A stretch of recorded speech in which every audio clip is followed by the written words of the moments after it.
Let's continue with our lesson.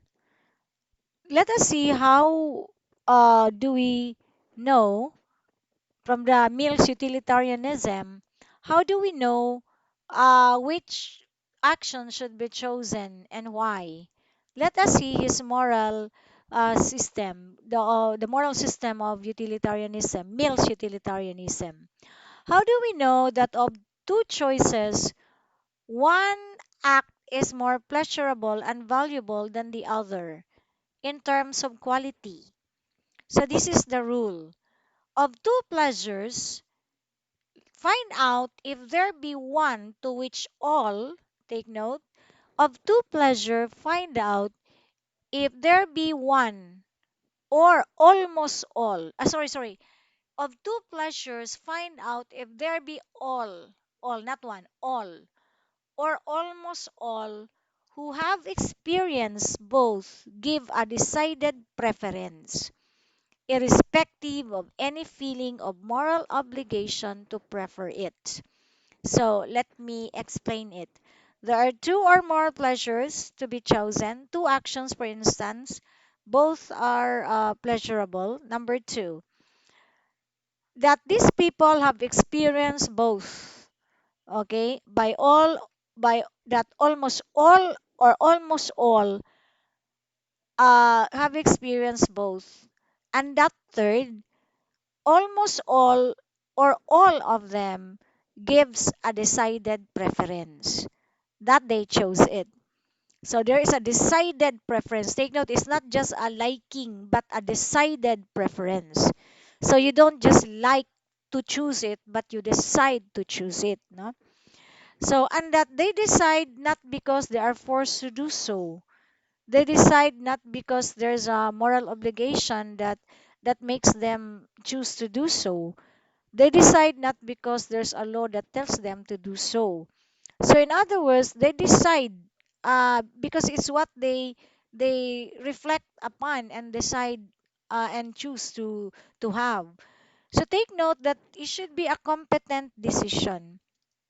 And some, even if the result of that would lead to discontent or sacrifice, that thing here that you have to put in mind is that it's preferred by all or is preferred by many. So that what is our rule to summarize? Greatest good for the greatest number. What do you mean by number there?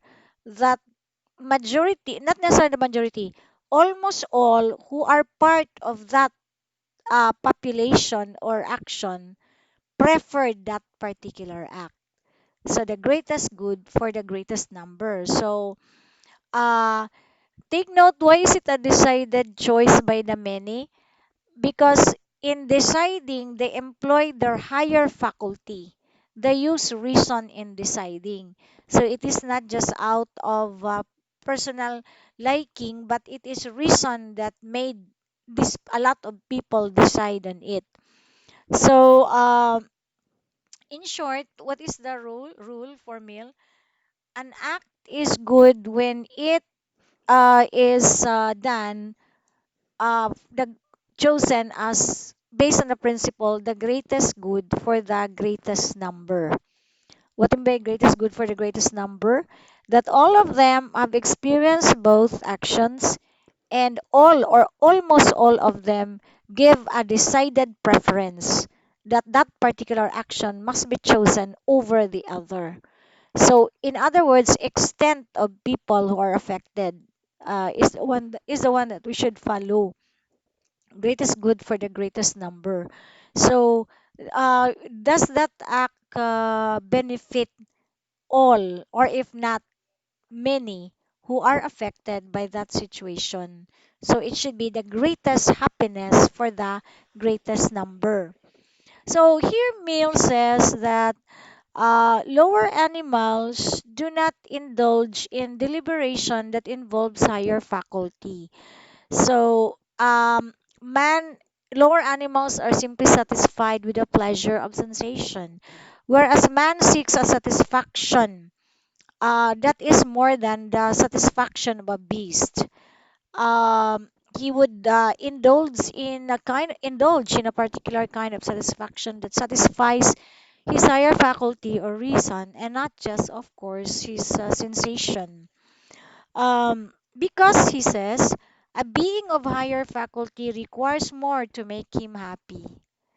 Okay, a being of higher faculty, in other words, a rationally minded person requires a happiness more than sensation.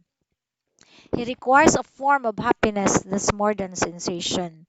Uh, Even to the extent if he suffer out of his choice, as long as he does not go down to the level of beast, as long as he does not sink to a lower grade of existence, he would choose a kind of pleasure that befits his rational nature, even if he may suffer for it, as long as he does not go down to the level of the beast. Because the full satisfaction of a beast is a dissatisfaction of a rational man. Okay, so there is man is unwilling to sink to an animal existence. That is why he is not satisfied. He may be happy of a particular form of pleasure, but in the end, man seeks for something else, something higher, something more. Because this pleasure that fits a rational being gives him a sense of dignity, which all human beings possess in a one form or another. So, what gives us a sense of dignity is when we choose certain forms of pleasure that fits a rational being. And if at one time he may indulge in certain forms of pleasures that are animalistic, in the end he would experience a certain form of guilt because he knows that it's not what a human being should choose, and that he is not satisfied, because what can truly satisfy man and can give him dignity is when he choose something a kind of action that befits his rational nature.